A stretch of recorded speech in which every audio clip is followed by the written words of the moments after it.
First time दीप अमावस्याची दीपपूजा मी यावेळेला केलेली आहे. नमस्कार सगळ्यांना. 90 डेज चॅलेंजच्या दिवस धाव्यामध्ये तुमचं खूप खूप स्वागत आहे. तर मी सकाळी-सकाळी असा हेल्दी ब्रेकफास्ट केला. मस्त डोसा, चटणी आणि बनाना शेक बनवला होता. भाजी एकच होती, पण ती 2 प्रकारे बनवली होती.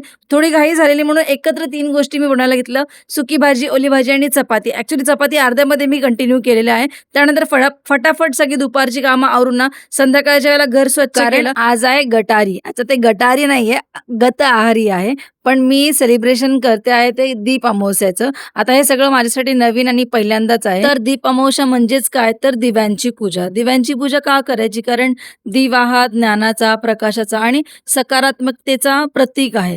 तर कोणाला नाही वाटणार आणि हे आषाढ अमावस्यामध्ये करतात हे तर सगळ्यांनाच आपल्यातले माहिती. नकारात्मकता तसेच घरात सुख, शांती, समाधान, निरोगी आयुष्य आणि समृद्धी नांदावी ना, यासाठी ही पूजा केली जाते. तसेच आपण या दिव्यांची कृतज्ञता बाळगावी म्हणून पण ही पूजा केली जाते. एक पॉझिटिव्ह एनर्जी येते. माझं मुख्य कारण हे माझं बाळ आहे. कारण मला असं वाटलं की हे माझं फर्स्ट टाईम आहे, तर मी ही पूजा करायला हवी. कारण ते आशीर्वाद त्यालाही भेटले पाहिजे. म्हणून मग आम्ही सगळ्यांनी मस्तपणे त्याला ओवाळणी वगैरे केली आणि पहिल्यांदा मी त्याला साखरही खाऊ घातली. 1.5 वर्षात मी स्वतःहून त्याला साखर खायला कधीच दिलं नव्हतं. तोही मस्त हात वगैरे जोडून टाळ्या वगैरे वाजवत होता. कारण टीव्हीवर आम्ही शुभंकरोती ही प्रार्थना लावली होती. आता त्याला अजून बोलता येत नाही, म्हणून मग मीच ते शुभंकरोती ही प्रार्थना बोलले. त्यानंतर रात्री जेवणामध्ये खीरचं नैवेद्य मी केलं होतं आणि बस असा होता माझा आजचा दिवस. बाय.